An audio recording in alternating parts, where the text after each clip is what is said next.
Hello, everyone, and welcome to this podcast introduction to this week's issue of Listening to America. Glad you're here. I had a great conversation today with my friend David Nicandri about a number of subjects, and I think you're going to really enjoy it. He's one of my favorite people and one of my favorite correspondents, and he is so on board with the Listening to America idea. He's been writing to me regularly with encouragement and praise. He thinks this may be some of the best work that I've ever done. He wants to be part of it, of course, and I'm thrilled that he does. So we're talking about road journeys. That's the last segment, and we're just getting started with that. We talked about Paul Landis's new book, The Last Witness, about the magic bullet and new revelations of his own withholding of that evidence from the Kennedy assassination. We talked about part one of Ken Burns' two-part Bison Buffalo documentary, which I'm in. I'll be in more tonight, the second night, but we did a review of the first half. We'll do a review of the second 2 hours in our next conversation. And then we talked about the road life and how every person who goes on a journey of this sort, whether it's Marco Polo or John Steinbeck, goes through a similar process. It's called the genre process of this sort of travel. So now I want to pick up here a little conversation that Mr. Nicandri and I had after the recording. It floats over the map pretty quickly with a lot of different subjects, but it covers a lot of our passions, and I think you will enjoy it. So let's listen. Let's pick up a little of my after recording conversation with our Enlightenment correspondent, Mr. David Nicandri. Their gaze from it, Clay, hoping that somehow this moment will pass. People don't watch the news anymore. It's just the stress level is just is through the roof culturally, and it's a very difficult time, and that's why. And I hope you don't mind my teasing the debate. That's not going to be a debate with Chervinsky, but that could be a fun show when we get around to doing it, because I think Kennedy is just a classic example of a president whose reputation rises and falls almost with the frequency of the tide. Agreed. And, Dr. Chervinsky is infinitely younger than we are, and so she's going to bring another generation's view of this that we don't have. You and I were there. Yes. I remember the assassination. I remember watching the funeral. I remember seeing my father cry for the first time in my life. I remember the sense that something, some moment, some innocence, something, some hope had been dashed, and things might never be the same. And I do think things have never quite been the same. And it's not just that it was the assassination of the president and a young and vibrant one with a beautiful wife and young family. All that's true, but it somehow also signalized that violence was going to be one of the answers. Yes. And we didn't think that was true in the United States. After the assassination of McKinley, we basically had created a secret service and protective vehicles, and I think none of us thought that was a likelihood, and particularly in the U.S. And then, of course, it was only prelude to Malcolm X, to Martin Luther King. Evers was killed that June, wasn't he? Yeah, but Malcolm X and then Robert Kennedy and Martin Luther King, it was the 5 years of the assassinations. And, I think what's going on now, the sort of the MAGA phenomenon and the attempts to turn back the clock by the far right, I think that these are, however crazy those things are, they're still part of the reaction to all of this. That too much breathtaking change occurred in the 60s and the 70s, and then there was another round of it recently with gay marriage and LGBTQ stuff, gays in the military, and I think that a part of the country, and a large part, I think most of us in some sense, and some of us in a huge sense, are still kind of reeling from this. Is that the America we thought we lived in? Yeah, no, you're right, and of course we don't have the stabilizing central influencers because everything's so fractionated by social media. there's so few, what's the right word, cohesive elements that oddly enough, Clay, and I'm not making a brief, extended one anyway, but this is where sports, the NFL, college football, Major League Baseball, that's why they have such an enduring appeal, is because they are moments of community, for better or for worse. Yes, they have their own set of difficulties, to be sure, injuries and such, but that's why they're as durable as they are as cultural phenomenon. But anyway, I just wanted to get your sense of the Oppenheimer to Kennedy thing. I hope that does. Now I find myself in your position vis-a-vis Burns. I hope that doesn't end on the cutting room floor, because I thought, given anyone who's paying attention to these podcasts or radio shows, I hope we'll see the connection that I was trying to make in our common interest in the Oppenheimer phenomenon. Well, to be continued, and what I'm hoping for in this whole new era of my life is that we can have a whole series of really open-ended conversations about America at 250. So I've been asking this question, and I want you to be thinking about it too. Fill in the blank. If you want to understand America, you have to understand blank. And so I'll give you just one example. Currently, people might say race. That if you can't understand this country unless you understand the racial complexity and tragedy of American history. Or you might say you can't understand America unless you understand the West, the frontier, and its dynamism in shaping the American experiment. But there are many answers to this question. But I'm going to ask everybody that question, and I want to ask you that question. So that's one thing. I want to go back to baseball for just a minute, my friend. So, last night I'm in a pretty dark space right now because I read the Landis book and it really upset me deeply. Not only because of what I take to be his malfeasance and negligence, but also just kind of reopening that wound, which happens from time to time, and this is a big picking of that scab, I think. But also what's going on in Gaza. And the whole sort of national dialogue or controversy about what's the right weight to give to what Israel's now doing in Gaza as opposed to what Hamas did to those Israeli people and so on. And I think it's healthy, but it's also really upsetting. But then I watched the Burns film and was deeply depressed by it's just like the wanton slaughter of a majestic animal, and with it a people who were dependent upon it, and who not only were dependent upon it, but saw it as the center of their life, the centerpiece of their life, including sacredly. And then finally, so now to cheer myself up, I turned on sports for a minute, and I watched back and forth the NFL game, Dallas versus the Chargers. Was it Chargers? Dallas versus... Yes, it was. Mm-hmm. And the other one was the baseball game, and between the Texas Rangers and Houston.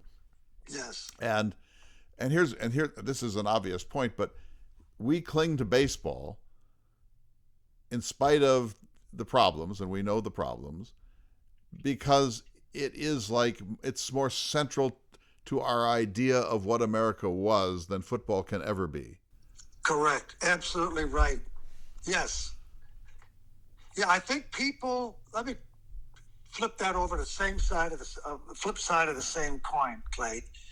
Those of us who find baseball to be more attractive than football, it's an affinity with a part of the country's history that we're more comfortable with than we are with the history of the country that's associated with football. Does that make any sense? It does, and another. I mean, there are many other factors. We can see the faces in baseball. You can almost never see faces in football, but it's also not a contact sport. And football is so terribly violent. I saw another person hauled off in an ambulance this week. Yes. And basketball has become a contact sport. It's much too violent for me now. I used to love it when it was a game of finesse. I like it much less now that it's a game of brute force with finesse.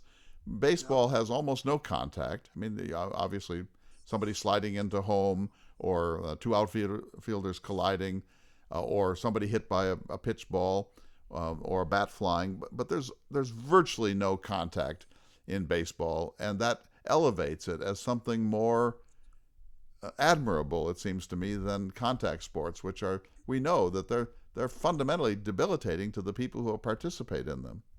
Yes. And by the way, to your question, it seemed to me Elliot West gave the answer last night to your question at some juncture when he said that it is the American West is the answer to the question of you can't understand America unless you understand what happened here.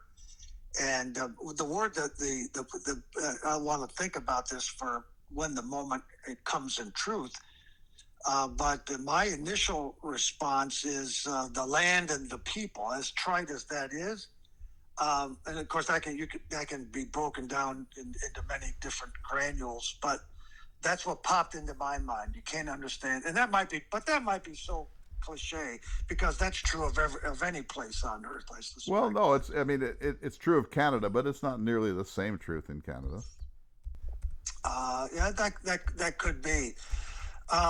Well, anyway, Clay, this is. So I'm supposed to get just one last brief report on my my life as an author. So I'm supposed to get the marked up copy from BC this week. Hasn't arrived yet. They said sometime in October, and last Thursday my editor said, well, it'll be coming next week. So I only mention that because what I've always said is true. I'm postponing the Arctic narrative because I don't want 3 writing projects up in the air at the same time. 2 is plenty. And by the way, have you heard anything from the folks in Pullman lately about the series? Yes, we're getting into action here. So I'm editing Aaron Flick now, and we will proceed to you. So yes, all in good time, but the sequencing is going on. So first of all, just before you go, I just want to do one more thing, and that is to read to you The Gift Outright by Robert Frost, because in a sense it explains what you just said. And the sonnet has been somewhat discredited now because it appears to lack enough reference to the Aboriginal peoples whom we displaced. But I think he nailed it. And he said this at Kennedy's inauguration in January of 1961. He wrote a poem for it, but it was too windy and he couldn't see, and so he recited this great poem. But listen to this. The land was ours before we were the land's. She was our land more than 100 years before we were her people. She was ours in Massachusetts and Virginia, but we were England's, still colonials, possessing what we still were unpossessed by what we now no more possessed. Something we were withholding made us weak until we found out that it was ourselves we were withholding from our land of living, and forthwith found salvation in surrender. Such as we were, we gave ourselves outright. The deed of gift was many deeds of war, to the land vaguely realizing westward, but still unstoried, artless, unenhanced, such as she was, such as she would become. That's one of the greatest things that has ever been written, I think, about America. Mm-hmm. Yeah.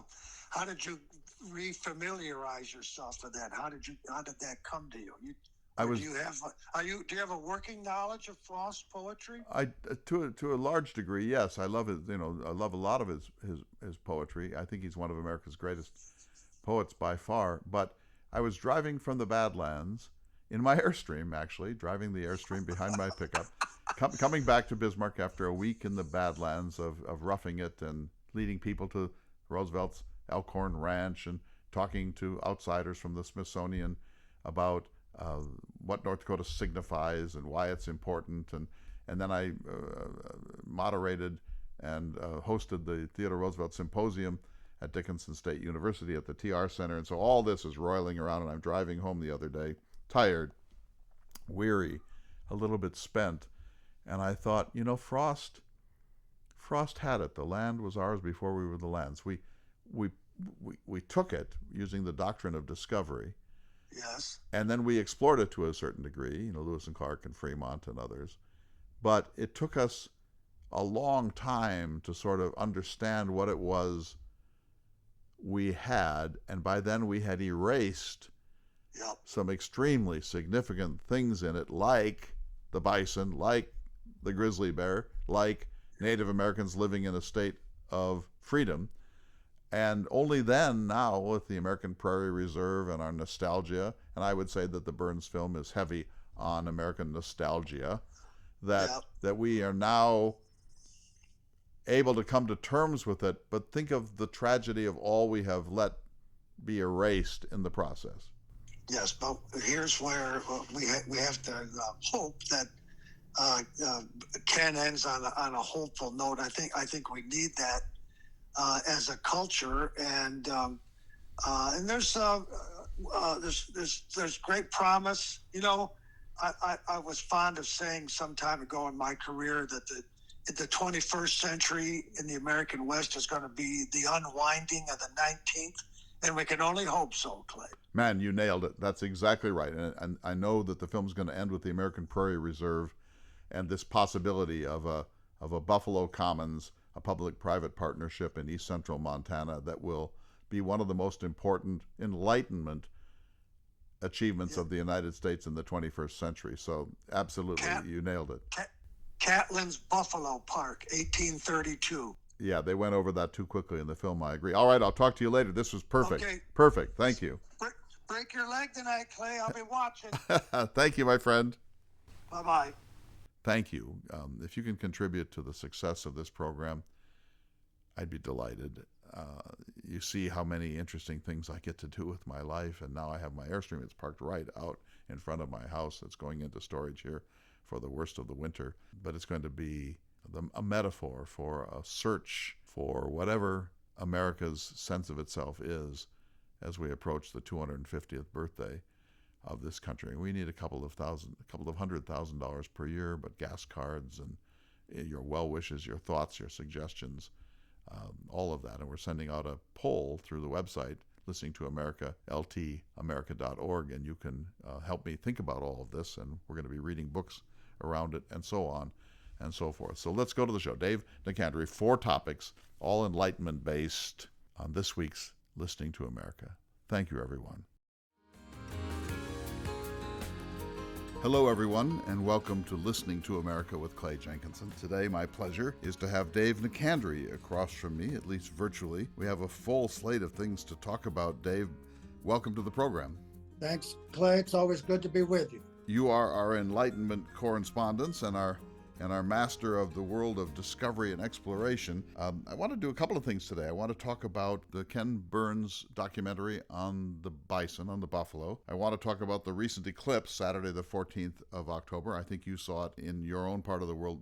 It was cloudy here in western North Dakota. I want to talk about a just published book by Paul Landis about the Kennedy assassination and the so-called magic bullet. And then I want to begin talking with you about road trips and both the purpose of road trips and the spiritual and psychological aspects of them. So let's get started. I watched the first 2 hours of the Ken Burns documentary on the bison. I will watch the second 2 hours tonight.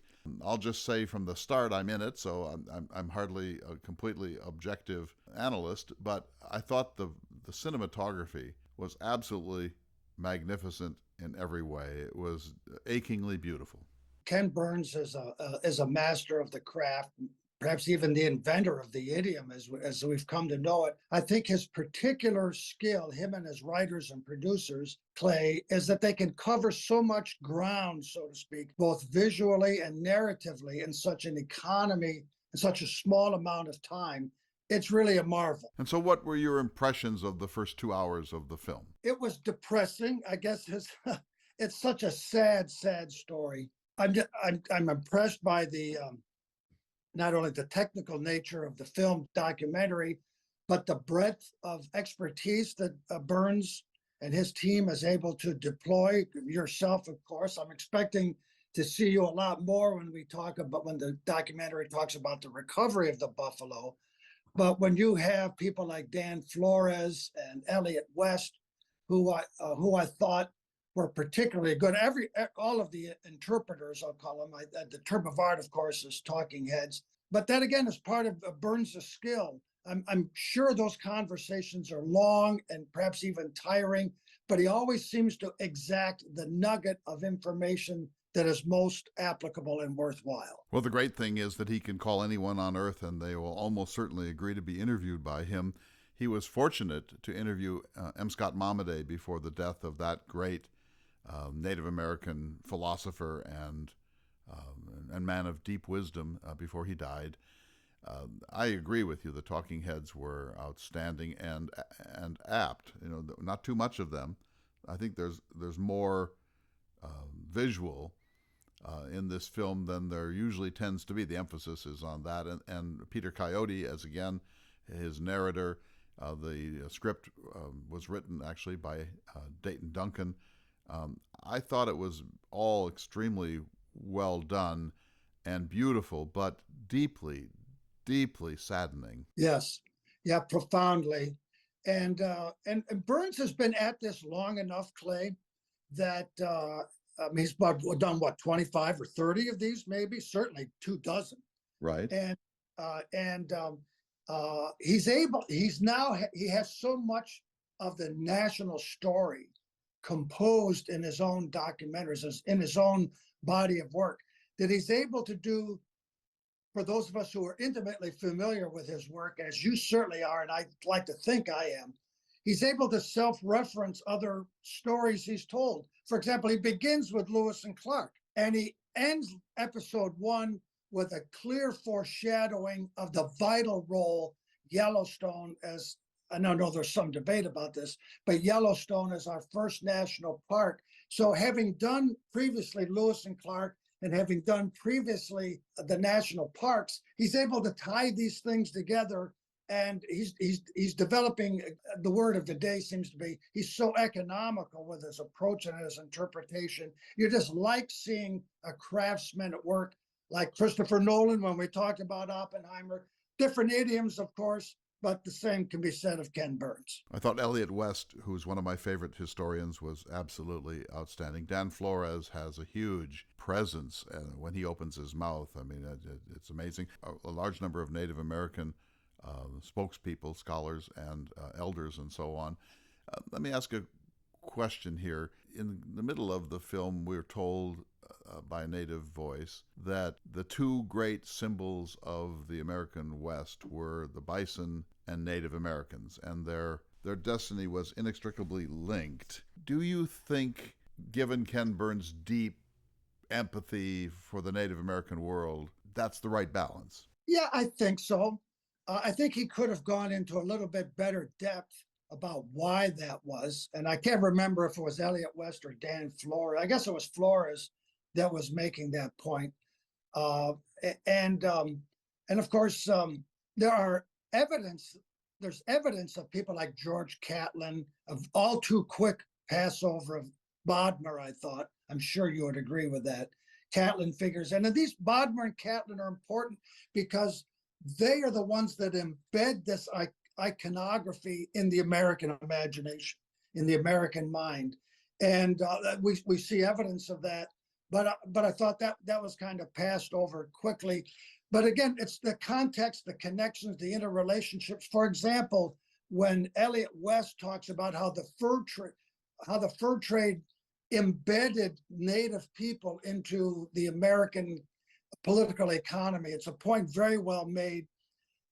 One thing I want to ask you about, Clay, since there's always something new when you read a new book, you see a new documentary, but the segment on the meteor shower, I found absolutely stunning. I had no familiarity with that. What can you expand or amplify about that particular episode, if at all? I knew that it existed, but one of the things that makes the film so marvelous, I think, is his use of the winter count buffalo skins. Like, Yes. This is a sort of a chronology and a calendar in the Native American world, and each year is the year of something, the year that the stars fell, or the year that the buffalo died, or the year that the iron horse came, or whatever. And that was done with extraordinary sensitivity, and I think it awakened a lot of Americans to the fact that that natives have had their own way of chronicling history and noticing the big events of the year, just as at the end of the year we always have on major media, the best stories of the year, or what's the great story of the year 2023. I think that was a revelation to many viewers, and I didn't know much about that. I'll say this, and I'm going to be really cautious about this, and I want you to rebuke me if I'm wrong here, Dave. I think it's possible to overplay the native anticipation of destruction of the West. There's a sort of a portentousness there, and a locking into native anxiety about what's coming. And I think that in some cases I want to be very careful here because I loved it, and I believe that we need all the native voices we can possibly get, particularly in a film like this, and they were outstanding. But I feel that it's a little overplayed at times. What did that meteor shower really portend? I don't know. I would have loved to have been there, wouldn't you? I'm sure we would have been terrified. And I think the nuances in the film are much to be appreciated. For example, there is the profound irony, would you not agree, Clay? The European introduction of the horse, in a way, only makes the indigenous people more reliant on the buffalo than they were even before the Europeans showed up on these shores. Because now they can travel long distances in search of herds and carry the meat back and stay for longer times because the horse can haul the travois with lots of gear on it and so on. The revolution of the horse is something. The other revolution is the iron horse, and I thought the map visuals were outstanding too, that showing that once the Northern Pacific got to Miles City, the death of that northern herd was now inevitable. That's a good point. The graphics are usually always good in Ken's work. And the two truncated lines at that time, the line that ran to Denver, when the map first shows up, of course you see the Central Pacific, Union Pacific, we all know that story. But then you see this line south of there when the image first pops on the screen, and you're wondering, where's he going with that story? And of course, that's the means by which the buffalo slaughter was effectuated. And of course, the Northern Pacific which was eventually extended all the way to Tacoma, where I worked for so many years. And Miles City was, of course, the terminus at that point that allowed the extirpation there. I thought Dayton did a particularly good job about how the deconstruction of the native world allowed for the industrial construction of the modern world. And one last personal point, Clay. So in my summers, I worked in yarn and knitting mills in upstate New York before that was all hollowed out. And all those frames and mules and cart, all of those were run by electric power, but the belts were everywhere in that mill structure. And that the thought never occurred to me until last night. Where did all those belts come from? Well, they may not have been of such vintage as that they were originally buffalo hides, but it just goes to show how much of our contemporary daily life we pay absolutely no attention to, like, how did we get to this point? Agreed. And, it was in the 1870s that the new technologies were developed that enabled those buffalo robes to be used as ideal belt leather and material. And so that hastened the extirpation or the near extirpation of the buffalo. So I agree that our old friend Gerard Baker looked magnificent and was magnificent. He was almost the best thing in part one of the film. And then Scott Momaday, I love his work. He was a crossover figure. He was an American philosopher, essayist, poet, master of prose, and an important voice in the Native American world. And I thought that having him in there was a kind of a valedictory, since we know that he has passed. I loved it, and I thought it was great, but I came away deeply depressed. And it's not just that, of course. We're also watching the debacle in Israel and in Gaza and our own paralyzed national political system. And I think this is a pretty tough time, Dave. I thought, well, my wife didn't want to watch the show because she knew it would be depressing. And I guess that's a testimony in itself. Sometimes you just have to avert your eyes. But I thought, and we've talked about this in many many shows previously, Clay, but I thought Ken was able to evoke with particular strength the sense of Native American loss. It comes through the screen. And I think that that's something that most Americans have not given much thought to. So we need to take a break. We'll come back to in just a minute. I'm talking to my dear friend, my Enlightenment correspondent, my fellow member of the Republic of Letters, Dave Nicandri of the state of Washington. We'll be back in just a moment. This is a really special episode of Listening to America.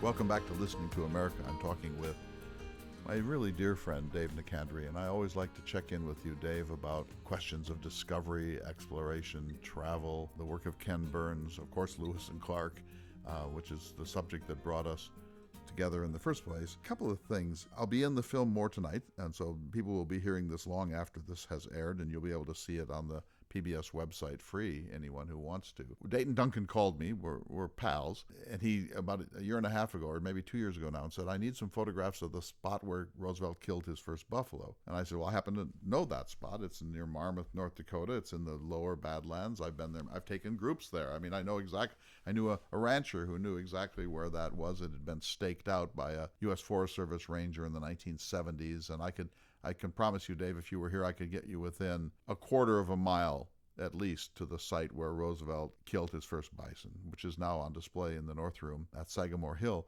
And Dayton said, I need a photograph of that. And I said, okay, I'll send you somebody. He said, preferably when the weather is miserable, as it was when Roosevelt got his bison. And so I went out there with my friend Jim Fugly, and we were just tooling around out there.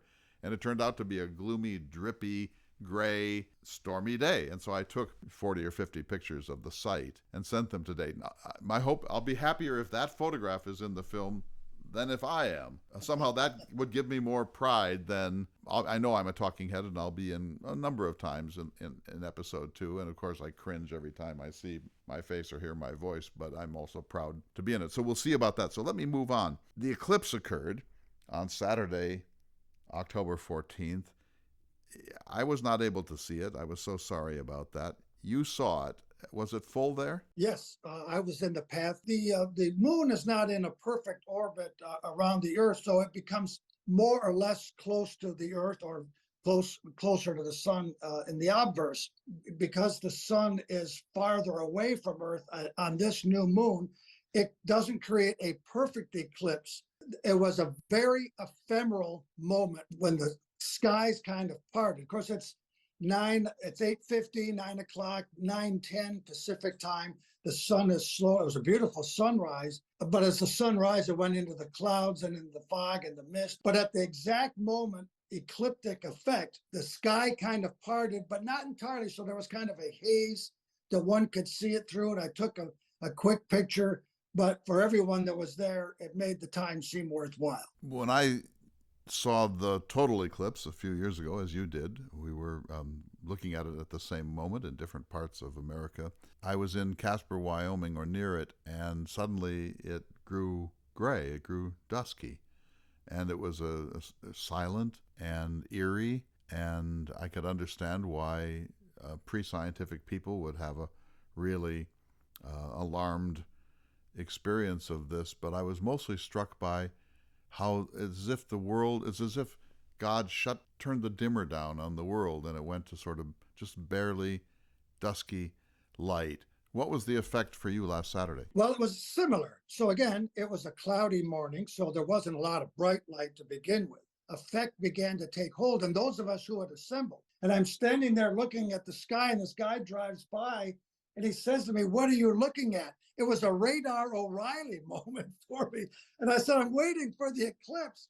And so at that hour, I was by myself. But by 9 o'clock, 9:10, there were hundreds of people up there all along the hillside. There was a virtual traffic jam. So, but as it got closer to 9, you could sense that rather than the day brightening, even though it was cloudy and getting increasingly foggy as well, you could sense that the daylight was dimming, and it was distinctly dusk-like by 9 a.m. Actually, it came from the upper right of the sun down to the lower left. You could kind of see it through the mist and the fog. So let me ask you, Clay, what is it about eclipses that attracts people to them? Because it happens every time. There are people that go all over the world to see these things. Yeah, so I was about to ask you that question, so I'll give you my answer, then yours. I love the idea that the guy said, "What are you doing?" And you said, "Waiting for the eclipse." You could have said, "Waiting for Godot," but you said, "Waiting for the eclipse." But I think it's this. It's when the solar system opens the curtain and shows you the mechanism of itself. This is the one time when you think, oh, planets spin in orbits, and at certain points they get in front of each other. And when that happens, you can measure things. And humans are savvy enough to be able to predict an eclipse. In fact, in the ancient world, Archimedes and others predicted eclipses. They didn't have telescopes, they didn't have calculus, they didn't have computers, they didn't have algorithms, but they were so good with the naked eye. This is almost 2,000 years before the development of the telescope. They were able to predict things like this, the periodicity of the planets and so on.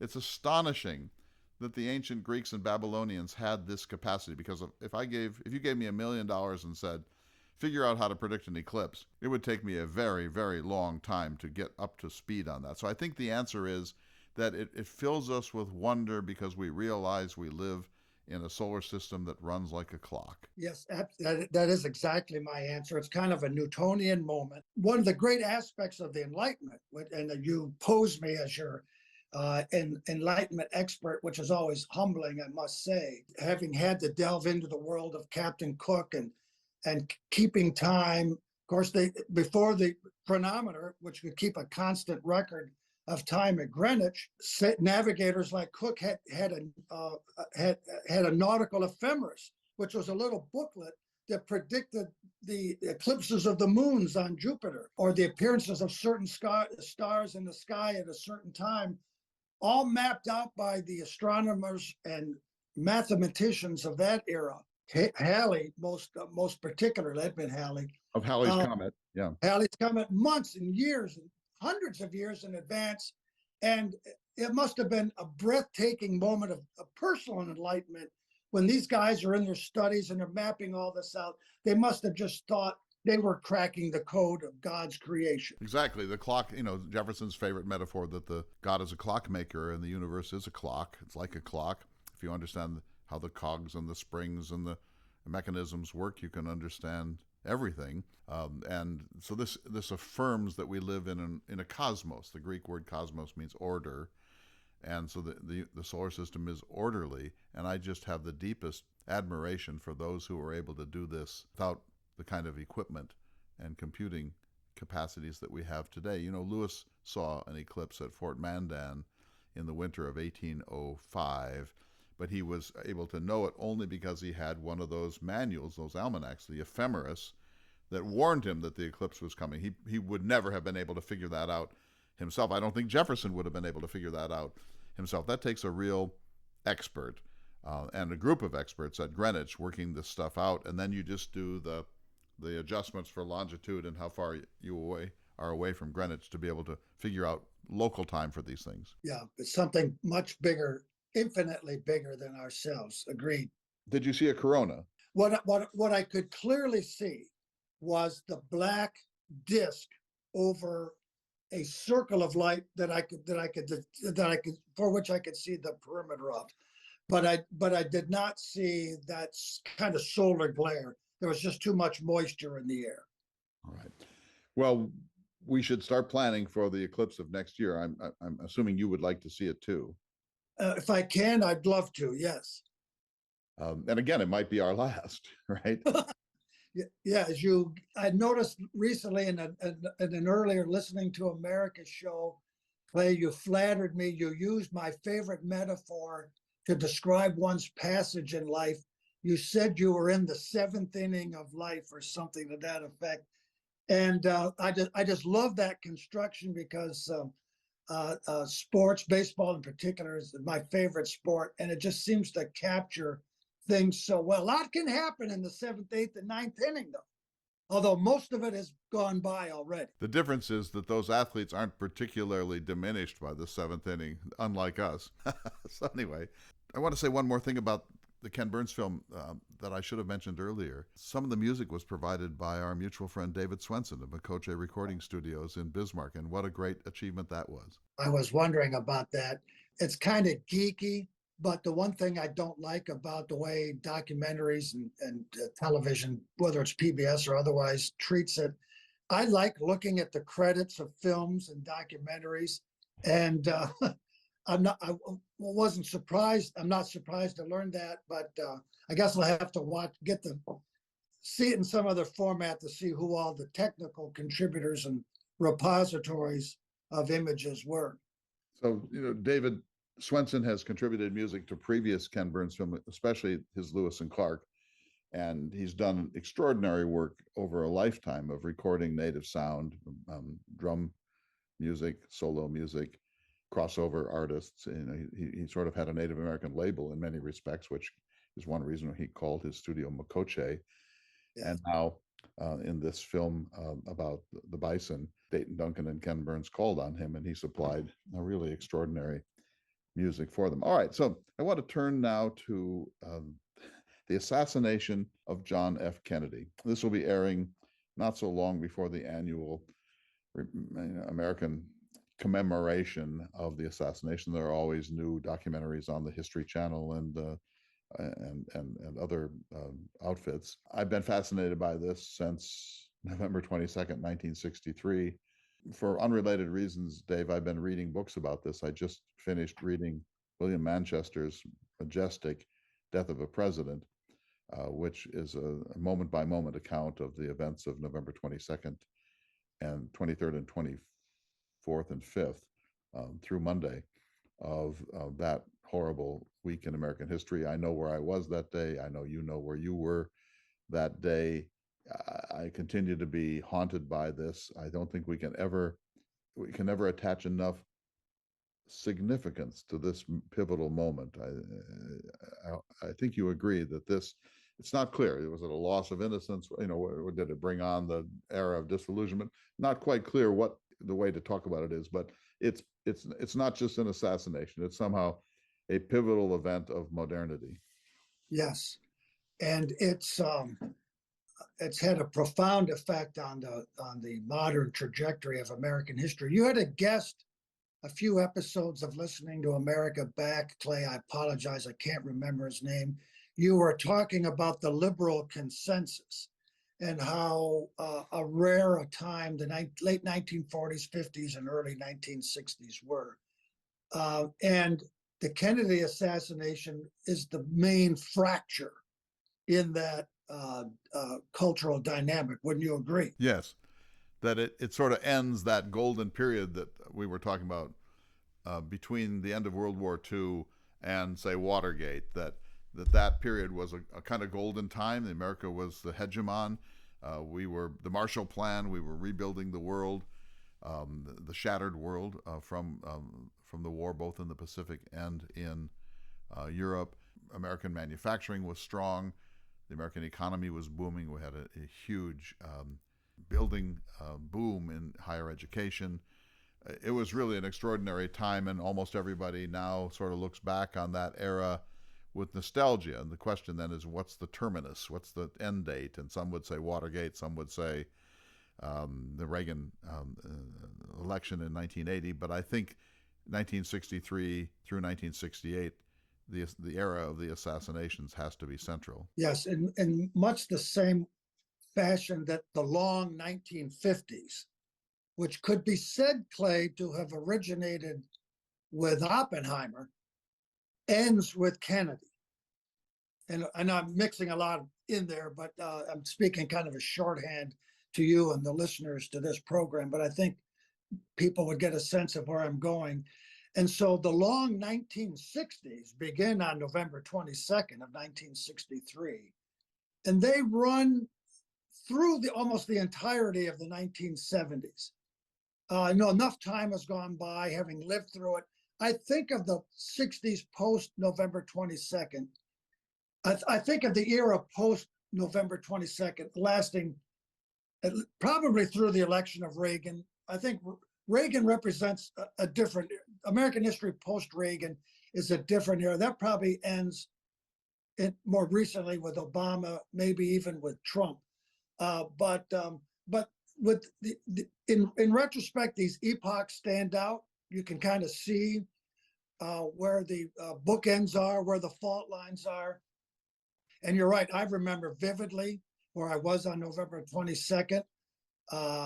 This country would have been so much different if that hadn't happened.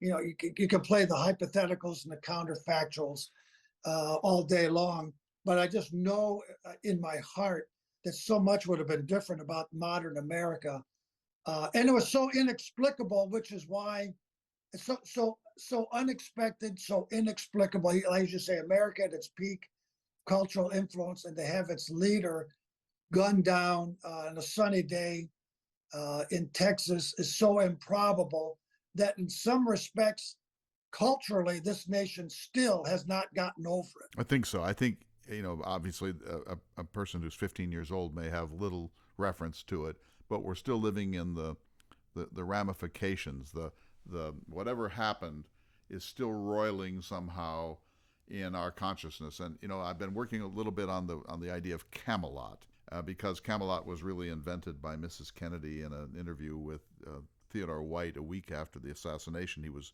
summoned to Hyannisport. He was a senior writer for Life. He had written The Making of the President in 1960. He had written a favorable book about John Kennedy, and so she summoned him and gave her first and only interview during that period to White, and the presses of Life were being held up for this, and it was costing like $30,000 an hour for them to wait, but they had to have this. I just got through eBay the whole issue of Life magazine from December 6th, 1963, and at the end of the interview she said, "I want you to know that Jack liked to play this record, the soundtrack from the Broadway hit Camelot, and that this was one of his favorites, and I think that's who he was. This is this one brief shining moment." White went on to be a little embarrassed that he'd been drawn into that trope, but the trope is stuck. I mean, Camelot is still the term we use for that period, and with some appropriateness, that there was this sense of hope, that there was a newness in the world, that there was youth, that there was this, to use Kennedy's favorite word, there was vigor, that this was the torch had been passed to a new generation of Americans. The 60s were beginning. Kennedy was that man. I think probably we have a stronger feeling about him because he died than we would if he had lived through a second term. But I think that's not just a moment. That is almost the moment of my lifetime, I would say. Well, it seems to me, Clay, there's a cultural analog at play to what we were talking about in an earlier segment about how there's so many ambient aspects of the physical world that we're almost blind to. We just take it so much for granted. And it's true. People born in the 1970s, let alone people born in 1998, it's not a lived experience to them. They don't have the memory of the incident.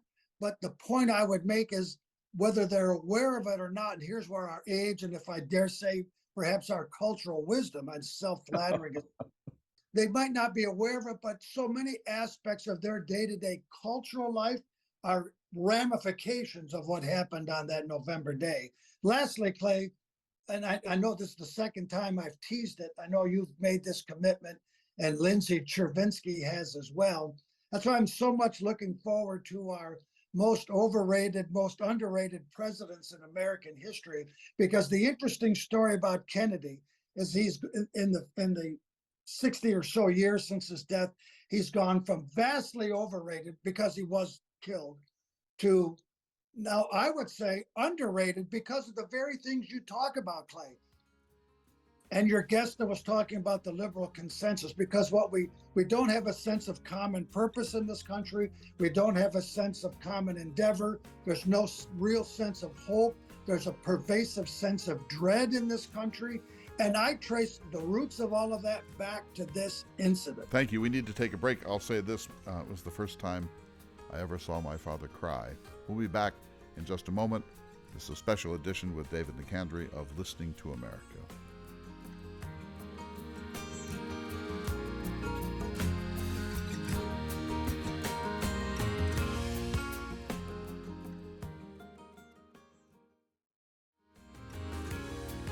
Welcome back to Listening to America. Across from me, virtually at least, is my very dear friend, David Nicandri. The reason I brought up the Kennedy assassination is that there's a new book just out by Paul Landis, who was one of the Secret Service agents. The book is called The Final Witness. And what we learned, Dave, is that Landis was at Parkland. He was in the car behind the limousine.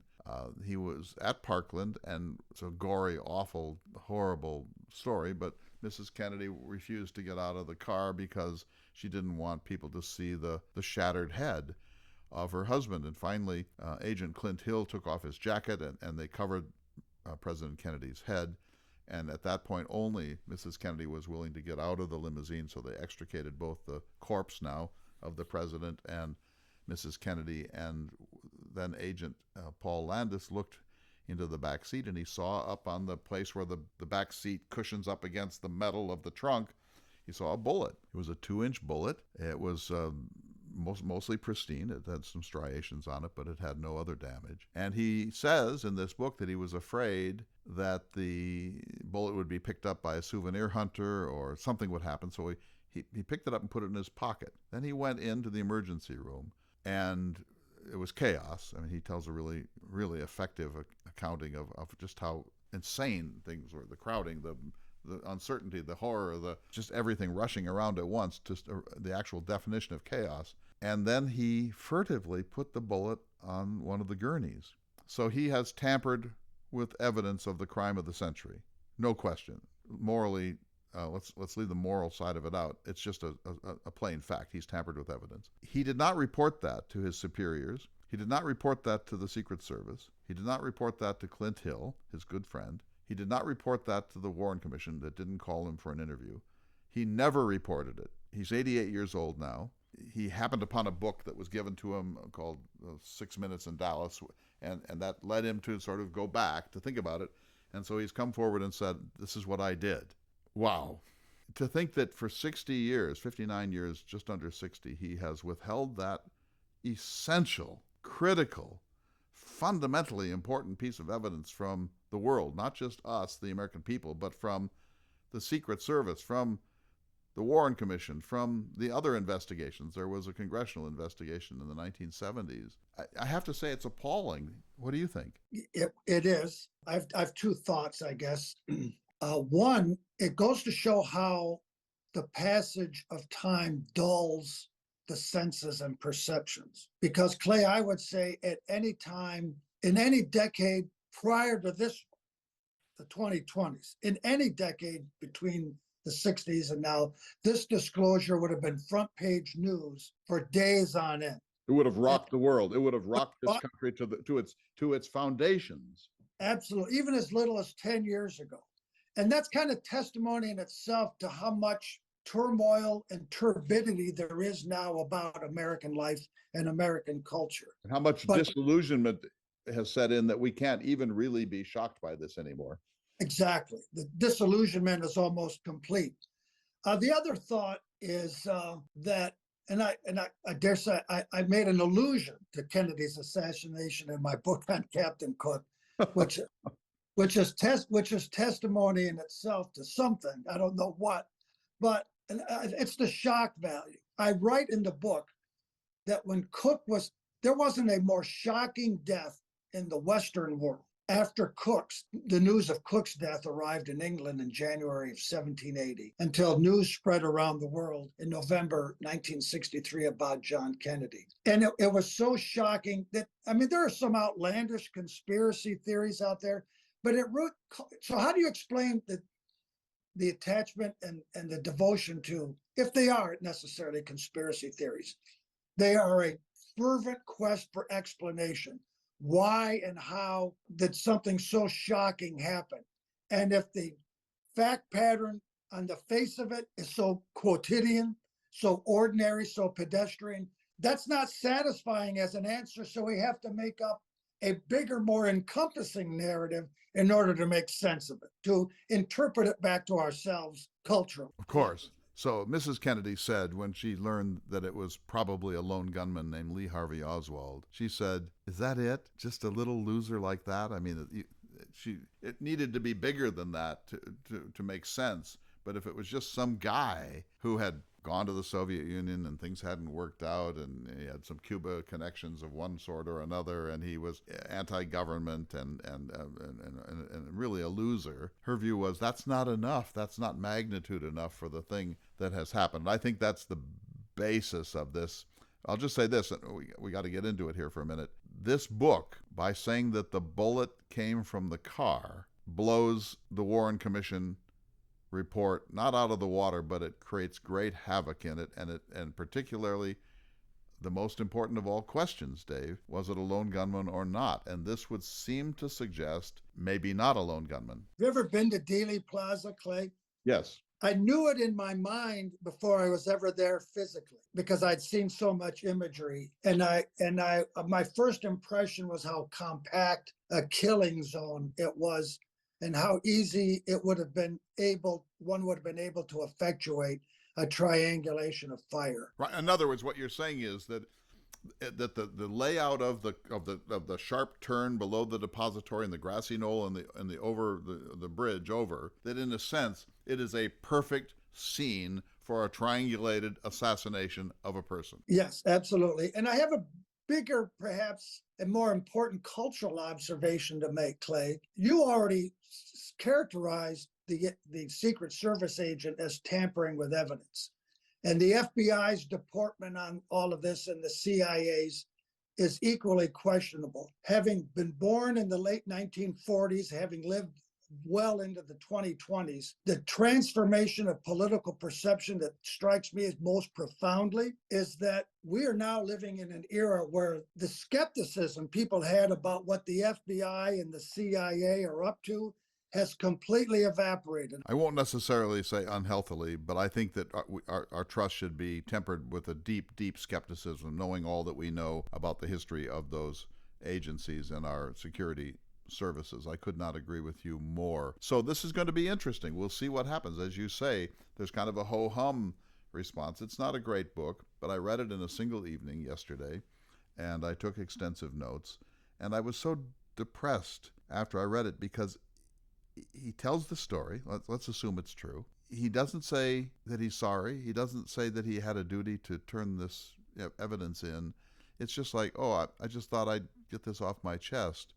And I think that he owes the country more than that. And I think we now need to reopen this case because the magic bullet theory probably would never have been invented by Arlen Specter of the Warren Commission had it not been for the fact that that bullet wound up on a gurney, and the fact that it's behind the seat in which Mr. Kennedy was sitting suggests, and forensics can be crazy, but it suggests that the throat bullet came from the front, and that's why it would be undestroyed. That you go through the fleshy part of the throat, you're not hitting a bone, you're not hitting cartilage. Probably the bullet can survive that. Now, I'm speculating. We don't know. This could go in any direction. I don't pretend to be a forensics expert, and I know bullets can do crazy things, but I've never trusted the magic bullet theory. And, the American people didn't trust the Warren Commission. Even when it was published, about 40% of the people said, no, that can't be right. Yes, and the modern corporate media at that time, CBS in particular, went to great lengths to try to prop up what was patently a nonsensical explanation. Right, and so just this much, that he never read the Warren Commission, which he should have done. He didn't testify. They didn't call him. That's on them. He never came forward in any other avenue, any forum until now. And this, I do think, is of shattering importance, and I'm just saddened by it in all sorts of ways. I want to just begin a conversation. We'll have a second round on this, if you're willing, and I know you are, about books of the road travel. And I asked you a few weeks ago if you'd be willing to do this, because I'm going to be doing this immense road trip, as you know. I've got my Airstream. It's called Rocinante, after the horse of Don Quixote, and that was the name of Steinbeck's rig when he did this trip in 1960. I'll be tracing Steinbeck's journey over the next couple of years, not in one fell swoop, but in segments. I'll be doing a lot of other things. Its real design is to give me a framework to talk about America at 250, which in a sense we've been doing here in this conversation.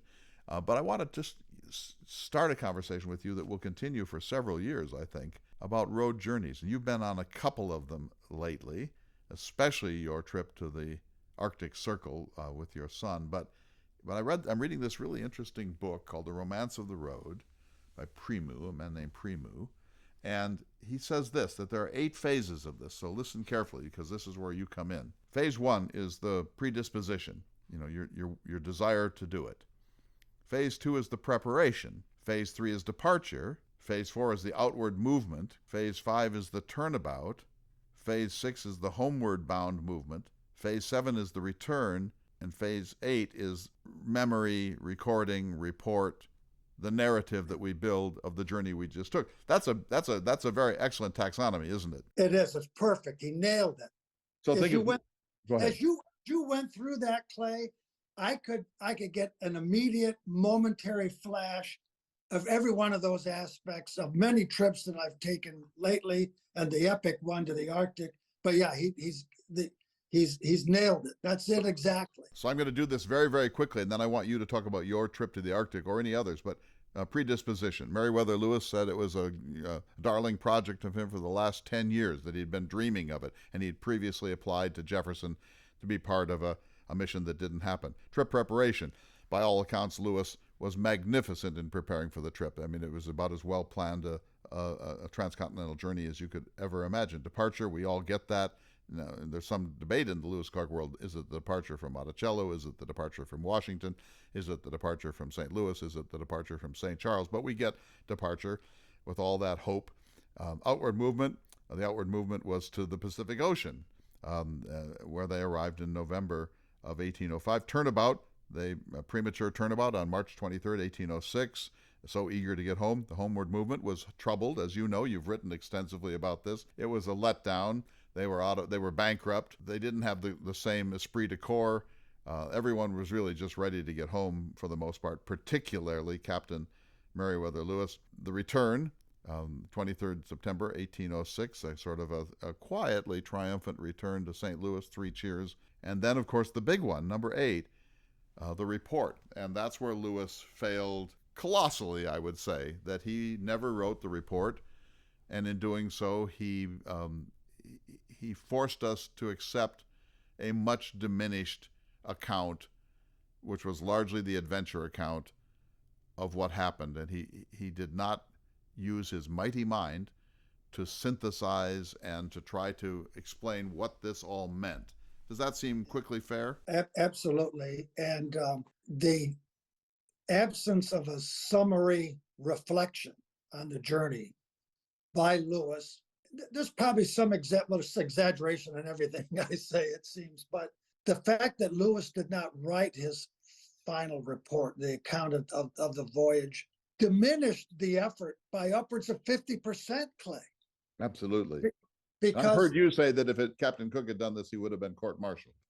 Yes, he never would have gotten a second, let alone a third voyage. You've got to finish the report. And because at some level, Clay, an expedition or a trip doesn't happen unless you reflect on it, memorialize it in some respect. It's just kind of an ephemeral passing moment. But if you write about it, if you talk about it, of course, I haven't written a narrative about the trip. In fact, I'm terrified about writing. The terror of writing. Terrified about writing about that trip to the Arctic for reasons we've talked about before. But you've got to force your way through it. I'm just going to go through them one more time quickly so that you can. I want you to comment briefly. We've only got about 10 minutes. Predisposition, trip preparation, departure, the outward bound movement, the turnabout moment, the homeward movement, the return moment, and then the report or the reflection or the narrative we construct. So briefly, I mean, just like in a minute on each one, tell me about predisposition on the Arctic trip. Well, predisposition generally, I think, is the key element, because you've got to be disposed to getting out of your normal routine, to getting outside your comfort zone, going some distance from home. These trips can be dangerous. Unexpected things can happen, so you've got to be prepared. In the case of the Arctic trip, my son had a satellite phone because there's no cell service to speak of north of Whitehorse, so we had hundreds of miles to go. So if something really went awry, major breakdown, God forbid, some illness or accident, you needed to be prepared to deal with those circumstances. I remember I can see the moment of departure in front of my son's house right now. It's very vivid. We kind of did a fist pump. I was at the wheel. We took off on a 5,000 or 6,000 mile trip. The most exciting part of the whole process is the outward journey, when all of it is still in front of you, when there's nothing but potential in front of you.